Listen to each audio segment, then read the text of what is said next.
Hello, everyone. Welcome to Developing Palates. I'm Aaron Loomis coming to you from the Drew Estate studio. With me today is Jiunn, Lou, Seth, Geis, and from the Villager Scar Studios, John McTavish. How you guys doing? Doing well. Pulling back the curtain, it's a couple days before the PCA. Although you'll be watching this after the PCA, I am in full PCA trade show mode. That's right. All right. So today we are talking about the Sindicato Artista Robusto. Cigar is 5-inch by 52. Comes out of the Tabacalera El Artista factory in the Dominican Republic. Wrapper is Ecuadorian Corojo. Binder is Ecuadorian Sumatra. Filler is Dominican Olor, Criollo, and undisclosed broadleaf. Blended by Ron Rodriguez. Price point is $8.25, and the cigar was released in March of 2022. So with all that out of the way, Jiunn, what was your overall experience like with this cigar? Overall, I rated it overall average, but I want to qualify that a little later on. But in terms of the flavors, I thought there's some good and some bad. Really nice, like very distinct, toasted nuts, cedar. But what was not so good about the cigar for me was it also had this like super long drawn out leather cedar combination and bitterness that followed, and like that dryness of leather come through. That's the part that ultimately made me feel like that made me rate it an average. But I do think that not all averages are the same. And when you're talking about flavor profile, this is a little better than your typical average tasting cigar. Okay. So if we ever have a somewhere between average and good score, that's what I'll rate it. All right. All right, Seth, how about you? Not all averages. It's like, you got your good white people and your bad white people. You guys agree, right? Because most cigars are average, but there's difference. Yeah, and I mean, you know what I'm saying? Getting way off topic, I tend to round down. You know what I mean? Like there should never be a doubt. Oh yeah, I do too. There is definitely the average of I'm surprised this is average, like good job, and then there's the God, it's an average cigar and it's really disappointing, and I'll be harsher on that as well. Mm-hmm.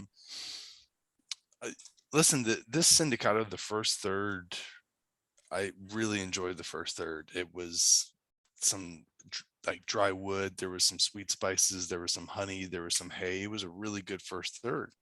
But then the second third, the cigar just kind of went downhill. I was still getting some sweet earth and leather and spice notes, but it's just there was no positive quality. There was none of that like honey and hay, anything elegant really.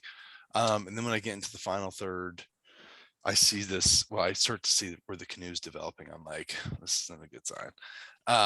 And the flavors just went completely south, and it just became really sharp and mineral.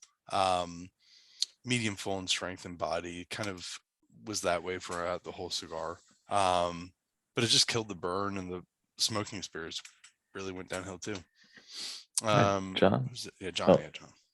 Yeah, I mean the first third, like Seth was saying, I mean it was pretty promising. Kicked it off with wood, mild baking spices, and then some sweet dry wood in the post draw, and then there was some sort of dark toasted elements which were interesting and engaging the palate. Baked pastry sweetness showed up at the end of the draw. Chocolate in the retrohale, halfway point sweet wood was kind of the primary flavor driver.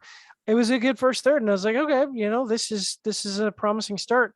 And then I think like everyone else, the second third was just kind of flat. Like it started out with chocolate and sweet wood, but then dry wood kind of was present in the post draw, and then the wood just kind of became the primary flavor driver. So not unpleasant, but not dynamic. And then the last third, again, sort of more creamy wood, and I don't use this descriptor a lot, but just dark tobacco.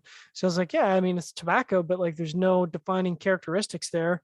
So it was kind of just more, dry wood, creamy wood, and dark tobacco. So again, not unpleasant, but just not dynamic. The good news is that my draw and burn were great, but flavor profile wise is pretty average experience. Aaron, what about you? Yeah, for me, the cigar started with cedar, some sharp black pepper, and light mustiness.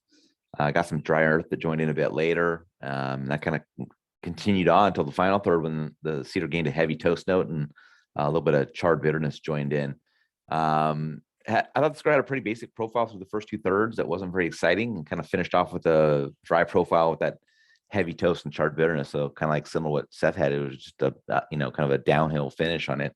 I was interested to see what El Artista, now Artista, would be offering for another brand, but this just didn't really capture my attention at all. So price point's attractive, but it's just flavor wise, it's just not a cigar that I'd see myself coming back to. All right, let's get into the scores. Start at the top with John at 6.1. Jiunn gave it a 5.75. I gave it a 5.3, and Seth gave it a 5.03. So, John, how'd that 6.1 match up for you? Well, that's an interesting result. It's actually higher than what I would have expected. I was kind of expecting 5.85, 5.95, because flavor profile wise, that good third puts it above average. But to me, that's a 5.75, and the fact that it's got perfect construction doesn't really lend itself to the flavor profile. So even though it's a 6.1, it's probably not something I would return to. All right, Jiunn, 5.75. It's in between average and good. Okay. We got that earlier. Okay, that's all. All right.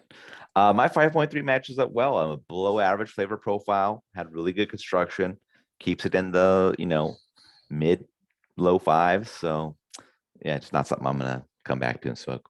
All right, Seth, 5.03. Yeah, I'm not coming back to it.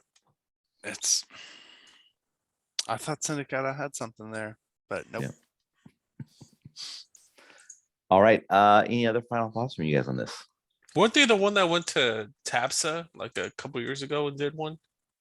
They've done Was various. that Sindicato? They've done various. They've done ones, various yeah. factories. Yeah, they've done a But bunch I think I feel like this is the first one out of El Artista, though. Yes. Yeah. Yeah. Because I think just last year, Artista started doing some for other people. I think they did one for Gurkha as well. Yeah. So I mean, that it's is interesting that cross factory kind of, what do you call it, collaboration, I guess. Take the brand and go to a different factory, and or well, I mean, this has been going on for a while, but like especially some of the beer companies highlighting certain blenders to make their branded cigars. Yeah. I mean, it's a big part of what El Artista does is making cigars for the company. So I'm actually kind of surprised we haven't seen more of this, but yeah, I mean, it'll be interesting to see if Sindicato does more collabs, I guess you'd call it, out of their factory. We'll see. Yeah.